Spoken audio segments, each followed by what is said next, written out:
Everyone, my name is Nidhi Bhatnagar and I welcome you all in this channel. तो आज के video में हम क्या सीखेंगे, देखो हम करेंगे विलेजेस, टाउन्स एंड ट्रेड का सेकंड पार्ट। अभी सेकंड पार्ट इसलिए कि फर्स्ट पार्ट इसका ऑलरेडी मैंने अपलोड कर दिया। अगर आप लोगों ने नहीं देखा है तो ज़रूर देखिएगा। ये क्लास 6 की हिस्ट्री से लिया गया चैप्टर है। तो चलिए विदाउट डिले अपनी वीडियो को शुरू करते हैं।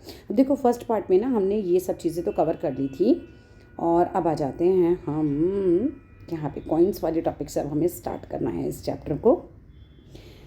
Archaeologist have found several thousands of coin belonging to this period. अब आर्कियोलॉजिस्ट को क्या मिला है भाई, कई थाउजेंड्स जो हैं हम कह सकते हैं कॉइन्स मिले हैं उन्हें इस पीरियड को जो बिलोंग करते हैं। The earliest coins which were in use, जो पुराने कॉइन्स थे जो यूज़ हुए थे for about 500 years, were punched mark coins. मतलब जो 500 साल पहले यूज़ होते थे ना वो पंच मार्क थे। पंच मार्क मीन्स उस पर छपाई हो रखी होती थी, छपे हुए होते थे, है ना। Such as one shown here, जैसे आपको यहाँ पर दिख रहा है, जैसे हम कहते हैं ना ठप्पा टाइप पे लगा हुआ होता था।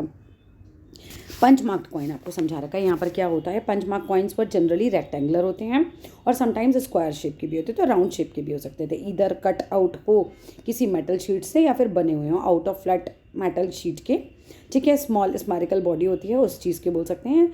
The coins were not inscribed, इसके ऊपर गुदा हुआ नहीं होता था, बट वर स्टैम्प्ड, ऐसा लगा था जैसे स्टैम्प उस पर लगी हुई हो, with symbols using dies or punches, hence they are called punch marked coins। इसीलिए इसको punch marked coins कहते हैं। these coins are found over most parts of the subcontinent। इस तरह के coins पाए जाते हैं बहुत सारे parts में subcontinent के, and remained in circulation till the early century CE। और ये सर्कुलेशन में रहे, मतलब एक तरीके से यही चलते थे उस समय अर्ली सेंचुरीज में CE के। द मीन्स ऑफ एक्सचेंज थे, एक तरीके से ये क्या थे भाई, एक तरीके से लोग जो हैं, जैसे आप पैसे यूज़ करते हो आज भी, तो मीन्स ऑफ एक्सचेंज यही है ना, रुपया जैसे होता है। तो ये जो पोएम है इसको हिंदी में बता देती हूँ मैं। As they carry the white paddy of their land. अब ये एक स्टोरी सी आपको शॉर्ट पोएम सी दे रखी है संगम कलेक्शन की। As they carry the white paddy of their land, खेतों के सफ़ेद धान को गाड़ियों पर लादे जा रहे हैं। To exchange it for salt of another, क्यों जा रहे हैं, नमक के लिए लंबे लंबे रास्ते जो है ये चांदनी से सफ़ेद रेत पर परिवार को समेटे, कहीं पीछे न छूट जाए। मैं एक बार में पढ़ देती हूँ फिर आपको समझा दूंगी। शहरों से नमक के सौदागरों के यूँ चले जाने से सिर्फ सन्नाटा छा जाता है। कुछ नहीं है इस पोएम में, वैसे इसमें से एग्जाम में कुछ भी नहीं आने वाला है। तुम्हें दिखाया गया है कि एक तरीके से ना ये अपना चावल बेचने जा रहे हैं और चावल के बदले क्या लेकर आएंगे, नमक लेकर आएंगे। और चावल जो है पूरा सफ़ेद चांदनी सी रेत की तरह बिखरा हुआ है जिस भी गाड़ी पर ये हैं, और ये अपने परिवार को समेट कर ले जा रहे हैं। इन लोगों को लग रहा है कि भाई कहीं परिवार इनका पीछे छूट ना जाए, और नमक के ये लोग सौदागर हैं, और क्योंकि ये अपना गांव छोड़ के जा रहे हैं तो यहाँ पर सन्नाटा छाया। बेसिकली इसे करने की कोई ज़रूरत नहीं है, इसमें से कुछ नहीं आने वाला। Cities with many functions. अब शहरों के बारे में बात करेंगे। नगर अनेक गतिविधियों का केंद्र था, नगर में बहुत सारी चीज़ें होती थी। Very often a single town was important for a variety of reason. भाई अक्सर ये होता है कि एक सिंगल टाउन, एक सिंगल नगर जो है वो इंपॉर्टेंट होता है बहुत सारे रीजन्स की वजह से। Let us look at the example of Mathura. So Mathura का एग्जाम्पल पढ़ लेते हैं। Mathura has been an important settlement for more than 2500 years. Mathura जो था एक बहुत इंपॉर्टेंट सेटलमेंट था, मतलब लोग यहाँ पर रहते थे लगभग 2500 साल, है ना। मोर देन 2500 साल पहले की तुम्हें कहानी बताई जा रही है।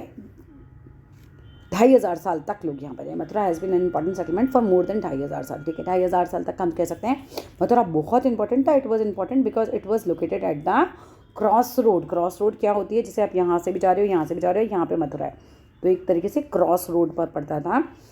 2 मेजर रूट्स थे ऑफ ट्रैवल के और ट्रेड मतलब व्यापार के, from the north west to the east and from the north to south. अब बीच में ये जगह पड़ जाती थी, तो जो भी इधर से आ रहा है उधर से जा रहा है उसके बीच में मथुरा पड़ता था। There were fortification around the city. अब सिटी के किनारे किनारे किलेबंदी थी, ठीक है। फोर्टिफिकेशन था, फोर्टिफिकेशन मतलब ये होता है किलेबंदी वगैरह जो होती है, तो फोर्टिफिकेशन था इसके लिए। कहाँ गया ये रहा, around the city and several shrines, बहुत सारे मंदिर भी बने होते हैं। Farmers and herders from adjoining areas, जो भी होते थे आसपास के एरियाज़ के, प्रोवाइड करते थे food for people in the city, लोगों को खाना प्रोवाइड करते थे। Mathura was also a centre पर extremely fine sculpture was produce. यहाँ पर बहुत ही बढ़िया जो है मूर्तियाँ भी पाई गई, बहुत सारा इस तरह का सामान भी प्रोड्यूस होता था। अराउंड 2000 ईयर्स अगो की बात है। Mathura became the second capital of Kushan. Mathura जो था वो कुशान्स का सेकंड मतलब कैपिटल बना था। About whom you would read, जिसके बारे में आप आगे पढ़ोगे। Mathura was also a religious centre, ये रिलीजियस सेंटर था। देयर वर बुद्धिस्ट मोनेस्ट्रीज थी वहाँ पर, जैनों के श्राइन्स मतलब मंदिर थे। And it was an important centre of worship of Krishna, और कृष्ण भगवान का पूजा यहाँ पर होती है। सबको पता है मथुरा में होती है भाई। Several inscriptions on surfaces such as a stone slabs and statue have been found in Mathura. तो बहुत सारे इंस्क्रिप्शंस मिले। इंस्क्रिप्शंस क्या होता है? दीवारों पे जो गुदा हुआ होता है। On the surfaces as stone slabs पर या स्टैच्यूज मिले हैं बहुत सारे मथुरा में। Generally these are short inscriptions, जो छोटे छोटे बुद्धी हुई चीज़ें लिखी होती थी। रिकॉर्डिंग गिफ्ट होते थे। और इसके बाद जो रिकॉर्डिंग गिफ्ट मतलब इस मतलब इंस्क्रिप्शन में गिफ्ट रिकॉर्ड किए हुए हैं कि भाई मैन क्या देते थे, वीमेन क्या देती थी, और समटाइम्स विमेन भी देती थी। मतलब मैन देते थे और कभी कभी विमेन भी देती थी मोनेस्ट्रीज़ को या मंदिरों को। तो वो भी गुद के लिख दिया जाता था, इसने ये दिया, इसने ये दिया। These were made by Kings and queen's. और ये लिखवाता कौन था? क्वींस और क्वींस लिखवाते थे। Officers, merchants and craft person वो लिव्ड इन द सिटी, तो ये लोग सब लिखवाते थे ये। फॉर इंस्टेंस, उदाहरण के लिए, इंस्क्रिप्शंस फ्रॉम मथुरा मेंशन करती है गोल्ड स्मिथ्स के बारे में। गोल्ड स्मिथ मतलब सुनार, ब्लैक स्मिथ मतलब लोहार, वीवर मतलब जो कपड़े वगैरह की बुनाई करता है, स्वेटर वगैरह बुन रहा है या कुछ भी बुन रहा है, कालीन बुन रहा है, कुछ भी है। बास्केट मेकर्स, गार्लन मेकर्स या परफ्यूम्स जो बनाते हैं इत्र वाले, वो। Make a list of the occupation of people who lived in Mathura. अब देखो तुम्हें ना ये समझा रहे हैं कि एक ही टाउन में कितने टाइप के लोग रह रहे हैं, तो कितने टाइप के ऑक्यूपेशन होते होंगे वहाँ पर। List one occupation that was not practised in Harappan cities. तो एक ऑक्यूपेशन बताओ जो कि प्रैक्टिस किया जाता था हड़प्पन सिटीज़ में। क्राफ्ट एंड क्राफ्ट पर्सनस के बारे में अब आपको कुछ बता रखा है। We have also archaeological evidence for crafts. हमारे पास आर्कियोलॉजिकल एविडेंस हैं क्राफ्ट्स के भी। These include extremely fine pottery work होता था, मतलब मिट्टी के बर्तन का, known as northern black polished ware, जिनको NBPW बोलते हैं। It gets it name from the fact, इनका नाम जो है किस फैक्ट से इनको मिला हुआ है, that it is generally found in the northern part of the सब कॉन्टिनेंट। सब कॉन्टिनेंट के नॉर्थ पार्ट में ये पाए जाते थे। रिमेंबर, याद रखो, that the archaeological evidence for mini crafts में है नॉट हैव सर्वाइव, अब भी नहीं हैं, बचे ही नहीं हैं, सर्वाइव ही नहीं कर पाए हैं। वी नो, हम जानते हैं। फ्रॉम टेक्सस, मतलब जो लिखित चीज़ें मिली हैं उनसे, that the manufacture of cloth was important, कि उस समय कपड़ा बनना बहुत इंपॉर्टेंट होता था। There famous centres such as Varanasi जो कि नॉर्थ में है, एंड मदुरई जो कि साउथ में है। इनके सेंटर्स थे ये मैन्युफैक्चर ऑफ क्लोथ, मतलब यहाँ पे कपड़ा बनता होगा। Both man and women work करते थे इन दीज सेंटर्स में। रूल्स फॉर स्पिनिंग एंड वीविंग्स, यहाँ पर कुछ सूत काटने वाले या बुनने वालों के लिए कुछ नियम आपको बताए हैं। These rule are for the, किसके लिए थे ये रूल? ये थे अर्थशास्त्र के, जो कि मेंशन किए गए हैं चैप्टर 7 में। ये डिस्क्राइब करते हैं हाउ स्पिनिंग और weaving could be done in workshop, किस तरीके से ये वर्कशॉप में किया जाता था। स्पिनिंग और वीविंग मतलब जहाँ पे लोग काम करते हैं, उस जगह को बोल रहे हैं workshop. Under the supervision of special officer, एक स्पेशल ऑफिसर के सुपरविजन में काम होता था। Widows, young women who are differently abled, मतलब अक्षम जिसे कह सकते हैं, मतलब कभी कुछ किसी का हाथ टूटा या कुछ भी है। नन्स, मदर्स ऑफ कोर्टिसेंट्स या फिर रिटायर विमेन हैं जो पहले राजा की सेवा में होती थी लेकिन अब वो रिटायर हो गई, इस तरह की औरतें। Women who have retired from their service in temples, जो मंदिरों में काम करती हैं अब रिटायर हो गई, उन लोगों को यूज़ करते थे for the processing wool process करने के काम आती थी। बार्क यानी पेड़ की जो छाल है उससे चीज़ें बनाई जा रही हैं, कॉटन से, हैम से या फ्लैक्स से चीज़ें बनाते थे ये लोग। They should be paid according to the quality and quantity of work. अब इन लोगों को पैसा किस हिसाब से मिलता था कि भाई आपने कितना काम किया, कितनी क्वांटिटी में आपने वर्क प्रोड्यूस किया है। Women who are not permitted to leave their homes, औरतें जिनको परमिशन ही नहीं थी अपना घर छोड़ने की, कंसाइन मेड सर्वेंट्स, वो छोड़ सकती थी, मेड सर्वेंट्स भेज देती थी to bring the raw material लाने के लिए from the superintendent and take the finished work back to him, और फिनिश्ड वर्क को वापस भेज दिया जाता था। Women who can visit the workshop should go at dawn to give their work and receive their wages. जो औरतें होती थी वो विजिट करती थी वर्कशॉप का, और उनको क्या होता था, उनको सुबह सुबह तड़के ही जाना होता था अपना काम देने के लिए जो भी उन्होंने बनाया है, और उसका बदले उनको पैसा मिल जाता था। There should be enough light to examine the work. सुबह ऐसे क्यों जाती थी? क्योंकि उस समय लाइट अच्छी होती थी, इनका वर्क एग्जामिन कर लिया जाए। He should be punished in case the superintendent looks at the women और talks about anything other than the work. अगर सुपरिटेंडेंट लेडीज से कुछ और गलत इधर उधर की बातें कर रहा है तो उसको पनिशमेंट भी मिलती थी। If a women does not complete her work, लेकिन अगर औरत अपना काम पूरा करके ना लेके जाए, शी विल हैव टू पे अ फाइन, उसको भी फाइन देना पड़ता था। And her thumbs can be cut off, उसके अंगूठे भी काट दिए जाते थे। ये तो बड़ा गलत था भाई। Many crafts persons and merchants now formed, अब बहुत सारे क्राफ्ट पर्सनस और मर्चेंट्स जो हैं वो बन गए थे, उन्होंने एसोसिएशन बना ली थी जिसे श्रेणी कहा जाता है। दीज श्रेणी of craft person provided training, ये ट्रेनिंग प्रोवाइड करते थे, प्रोड्यूस करते थे रॉ मटेरियल को, एंड उस रॉ मटेरियल को डिस्ट्रीब्यूट करते थे और फिनिश्ड प्रोडक्ट बन जाता था।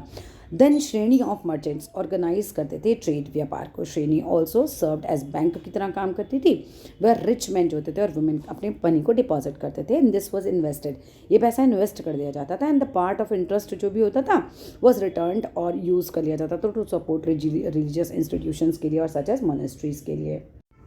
अ क्लोज़र लुक अरिकामेडू पर अब हम एक क्लोज़र लुक ले लेते हैं, मतलब इसके बारे में जान लेते हैं।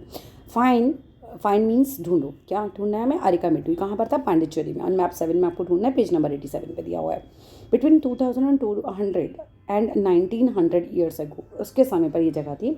Arikamedu was a coastal settlement, मतलब समुद्र के किनारे का सेटलमेंट था, वेयर शिप्स अनलोड होते थे, मतलब शिप्स पे जो भी सामान आता होगा ना, गुड्स वगैरह आते होंगे डिस्टेंट लैंड से, दूर वाली लैंड से, वो यहाँ पर आते थे, उतारा जाता था। अब मैसिव ब्रिक स्ट्रक्चर यहाँ पर बना हुआ मिला है, बहुत बड़ा ईंटों का structure, which may have been a warehouse हो सकता है ये उस समय का, है ना। Was found at this site. Other find include pottery का सामान मिला है, मनी पोट्री का सामान हो गया, जैसे मिट्टी के बर्तन वगैरह फ्रॉम द मेडिटेरियन रीजन में, सच एज एम्फायर, जो जो हमें दे रखा है यहाँ पर एम्फोरा, ठीक है। टॉल डबल हैंडल जार्स होते थे, दैट कंटेन लिक्विड, इसके अंदर होता था, सच एज वाइन है या ऑयल है, कुछ भी हो सकता था इसमें। एंड स्टैम्प्ड, इसके ऊपर लगी हुई थी रेड ग्लेस पोट्री की, बिल्कुल बनी हुई थी इस पर। और ऑल्सो नोन एज, उसको और क्या बोला जाता है? एरेटाइन वेयर बोला जाता था, which was named after a city of Italy. Italy की जगह शहर है, उसके नाम पर इसका नाम था। This was made by pressing wait clay. अब इस तरह का स्टैम्प कैसे बनता था कि गीली मिट्टी को जो है स्टैम्प लगाया जाता था, मतलब जैसे गीली मिट्टी लगाई, उसके ऊपर वो गाड़ दिया एकदम डिज़ाइन उस तरीके से। There was yet another kind of poetry, अलग तरह की का भी ये मिट्टी बर्तन बनाने वाला काम होता था, विच वॉज मेड लोकली, जो लोकली मेड होता था वहीं पर ही। रोमन डिज़ाइंस फॉर यूज्ड, उसमें रोमन डिज़ाइंस यूज्ड होते थे, रोमन लैम्प्स, ग्लास वेयर और gems have been found at the side पर, ये सब चीज़ें भी मिली हैं। सम टैंक्स मिले हैं, have been found that were probably dye होती थी, जहाँ पर गीली डाई हम बोल सकते हैं, वो मिली हैं। और यहाँ पर क्या होता था? कपड़े रंगने का काम होता होगा, फॉर मेकिंग बीड्स, अच्छा यूज़ कर जाती थी कपड़े को डाई करने के लिए। And this is plenty of evidence हमें मिले हैं कि यहाँ पर बीड्स और सेमी प्रीशियस स्टोन ग्लास वगैरह भी बनते होंगे। An account by Greek seller, story they रखी है यहाँ पर बैरेगाजा की। अब ये ना मैंने आपको ऑलरेडी पढ़ा दिया है, पीछे हम लोग इसे पढ़ चुके हैं, ठीक है। इस वाले बुक में ये आगे दे रखा है, वो पीछे दे रखा था वहाँ पे। आगे चलते हैं।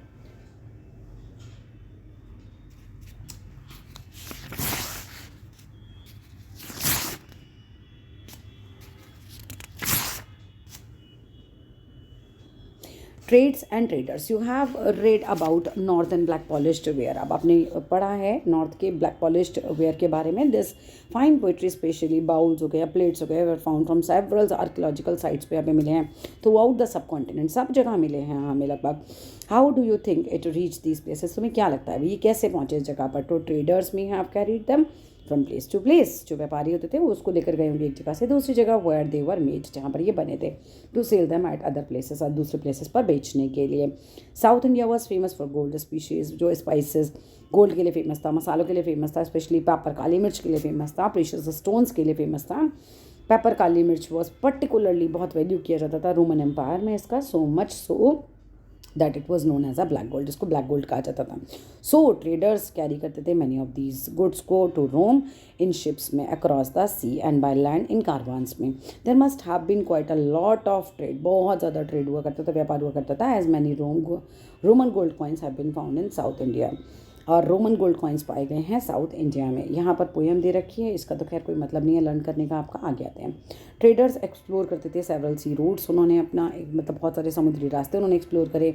सम of these followed the coast, और बहुत सारे कहाँ होते थे? ये कोस्ट के किनारे समझ लो, फॉलो करते थे कोस्ट को। देयर वर अदर जो होते थे अक्रॉस द अरेबियन सी मिले, बे ऑफ बंगाल में मिले, where sailors took advantage of the monsoon winds का, जहाँ पर सेलर्स जो थे, नाविक जो थे, मानसून विंड्स का बहुत ज़्यादा फ़ायदा उठाते थे to cross the seas more quickly.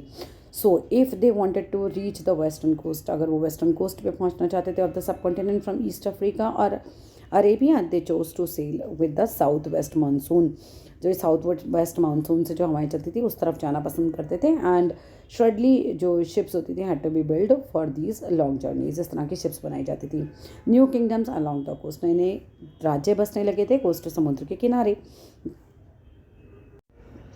The southern half of the subcontinent is marked by a long coastline. अब साउथर्न हाफ जो सब कॉन्टिनेंट का है ना, उसमें बहुत लंबी कोस्ट लाइन है, मतलब समुद्र के किनारे बहुत सारी जगह बसी हुई हैं। एंड विद हिल्स हैं, वहाँ पे प्लेच्यू हैं, रिवर वैलीज हैं। Amongst the river valley that of the Kaveri is most fertile. अब यहाँ पर जो कावेरी नदी के पास की जगह हैं वो बहुत ज़्यादा फर्टाइल हैं।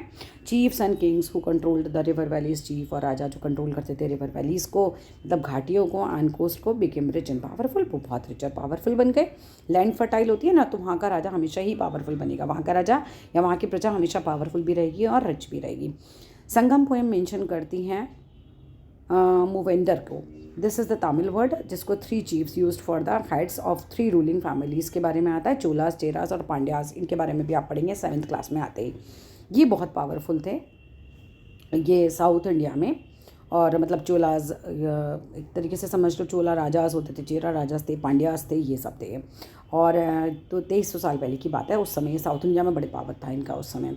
Each of the 3 chiefs had 2 centres of power, दोनों चीफ्स की जो 2 सेंटर थे पावर के, 1 आइलैंड पे था एंड 1 ऑन द कोस्ट, समुद्र के किनारे था। Of these 6 cities 2 were very important, 2 बहुत इंपॉर्टेंट थी, एक तो पुअर और एक Kaveri Pattanam. The port of the Cholas and Madurai, the capital of Pandyas. The chiefs did not collect regular taxes. Chief जो था रेगुलर टैक्स नहीं कलेक्ट करता था, इंस्टेड इसकी बजाय they demanded and received gifts from the people, वो demand करते थे और रिसीव करते थे गिफ्ट्स लोगों के द्वारा। They also went on military expeditions पे वो जाया करते थे एंड कलेक्ट करते थे ट्रिब्यूट फ्रॉम नेबरिंग एरियाज से। They kept some of the wealth and distribute करते थे रेस्ट अमंग देयर सपोर्टर्स में, मतलब कुछ वेल्थ खुद रख लेते थे, कुछ अपने सपोर्टर्स को दे देते थे, इंक्लूडिंग मेंबर जितने भी फैमिली के, उनके सोल्जर्स के, पोइट्स के, सबको दे देते थे। Many poets whose compositions are found in Sangam collection, बहुत सारे पोइट इनकी कंपोजिशन मिली संगम कलेक्शन में, जहाँ बहुत सारी पोएम्स लिखी गई हैं, composed poem in praises of chiefs, chief की वहाँ तारीफ होती थी।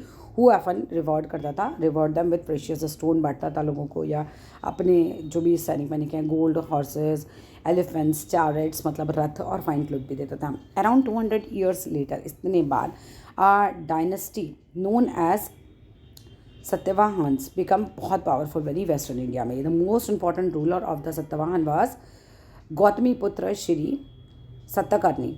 वी नो अबाउट हिम, वो हम इसके बारे में जानते हैं फ्रॉम एन इंस्क्रिप्शन जो कि कंपोज किया गया था on behalf of his mother, उनकी मदर की तरफ से। Gautami Balashri, he and the other Satavahanas ruler were known as lords of the Dakshini Pantha. Literature, literally the route leading to the south, एक ऐसा रास्ता जो साउथ की तरफ लीड कर रहा है, which was also used as a name for the entire south region. ये नाम ऐसा है जो पूरे इंटायर साउथ रीजन के लिए यूज़ किया जाता था। He sent his army to the eastern, western and southern coast. इन्होंने अपनी आर्मी भेजी थी ईस्ट की साइड, साउथ की साइड और वेस्ट की साइड भी। अब सिल्क रूट के बारे में बात करते हैं, लास्ट टॉपिक है। सम किंग्स ने ट्राई किया था कंट्रोल करने का large portion of the route को। सिल्क रूट क्या था, बहुत बड़ा रास्ता है बेसिकली है, and this was because they could benefit from the taxes, tributes, gifts were bought by the traders जो भी ट्रैवल करेंगे इस रूट से। इन रिटर्न इसके बदले दे ऑफन प्रोटेक्ट करते थे ट्रेडर्स को who pass through the their kingdoms from attacked by robbers. हुआ क्या, सिल्क रूट एक ऐसा रास्ता है समझ लो जो बहुत सारी जगहों को आपस में जोड़ रहा था। चीन वगैरह से भी लोग आ रहे हैं, इधर उधर से हमारे यहाँ आ रहे हैं, अब सामान खरीद रहे हैं, जा रहे हैं, तो रास्ते में जो भी राज्य पड़ते थे वहाँ के लोग इनसे टैक्स लेते थे, मतलब राजा वजा वो टैक्स लेते थे, और बदले में क्या करते थे, इनको कहते थे कि हम तुम्हें डाकू वाकू से बचा लेंगे। This best known of the rulers who control the silk route was Kushanas, बहुत अच्छे वो रूलर रहे। Who ruled over Central Asia, north west India पे उन्होंने रूल किया था अराउंड 2000 ईयर्स एगो की बात है ये। The 2 major centres of power were, Peshawar था और दूसरा मथुरा था। Taxila was also included in their kingdom, Taxila भी उनके किंगडम में इंक्लूड था। ड्यूरिंग देयर रूल उनका शासन चल रहा था। Branch of the silk root extended, branch जो थी सिल्क रूट की वो काफ़ी एक्सटेंड हुई थी from central Asia down to the sea ports at the mouth of the river Indus तक, from where silk was shipped, जहाँ पे सिल्क आती थी वेस्टवर्ड से to the Roman empire. And that's all in this video. होता है chapter हमारा ख़त्म। हाँ, थोड़ा सा चैप्टर हिस्ट्री का है तो बोरिंग कह सकते हो आप इसे, लेकिन ध्यान से समझोगे तो सब समझ आएगा।